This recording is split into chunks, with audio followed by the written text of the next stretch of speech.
नमस्कार मित्रांनो, ठरलं तर मग या सिरियलमध्ये काय घडले आपण ते बघणार आहोत। पूर्ण आजीचं बोलणं की तन्वीशीच लग्न करशील तू, हे बोलणं सायली ऐकते। मनास खूप मोठा धक्का बसतो। मात्र अर्जुनला सायलीने प्रपोज केलेलं सर्व क्षण आठवतात। अश्विन बोलतो, आपण घरी जाऊन बोलूयात। हा विषय संपवला नाही तर 2 पायावर नाही तर मी 4 खांद्यांवर घरी जाईल, असं पूर्ण आजी बोलते। की तन्वी बोलते की तू असं बोलू नकोस, आजच बघायचं आहे की त्याच्यासाठी आजी महत्वाची आहे की ती मुलगी।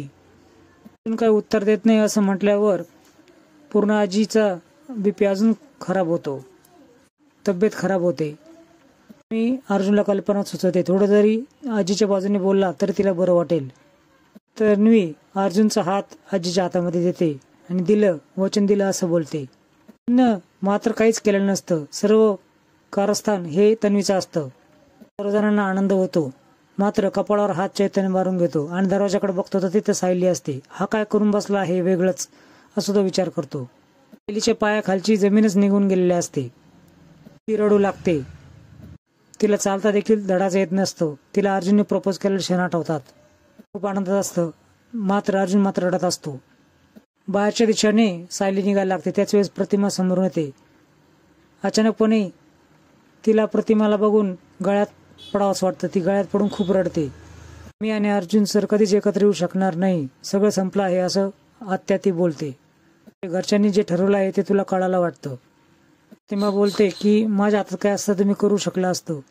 त्यानंतर अर्जुन सरांचं तरी कुठं हातात आहे, त्यांनी तेवढं काय केलं असं सायली बोलते। आता जे करायचं आहे ते मलाच करायचं आहे, मला ते खूप सहन करायची ताकद मिळत असं मी प्रार्थना करते, असं ती बोलते। ती जायला निघते त्याच वेळेस प्रतिमा तिला थांबवते आणि आजपर्यंत तू माझ्यासाठी जे केलं ना ते मी कधी विसरू शकत नाही, पण त्याची फेड म्हणून मी नक्की तुझी साथ देईल। त्याने मी कसलाही विचार करणार नाही सायली, आधार बनून मी उभी राहील।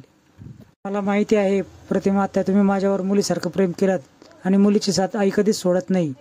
नशिबानेच माझी साथ सोडली आहे तर त्याला तुम्ही तरी काय करणार। त्याने सायलीच्या पाठीमागं निघून जातो।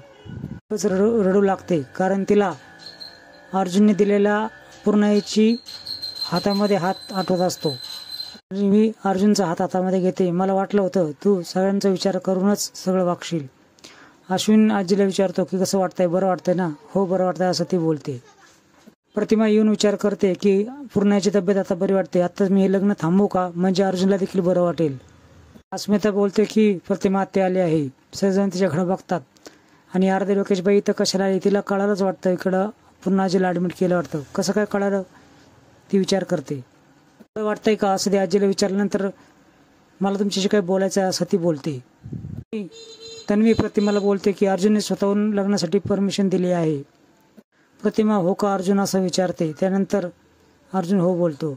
चैतन्य सायलीला सांगतो की पूर्ण आजीची तब्येत जर खराब नसती तर त्याने वचन दिलं नसतं।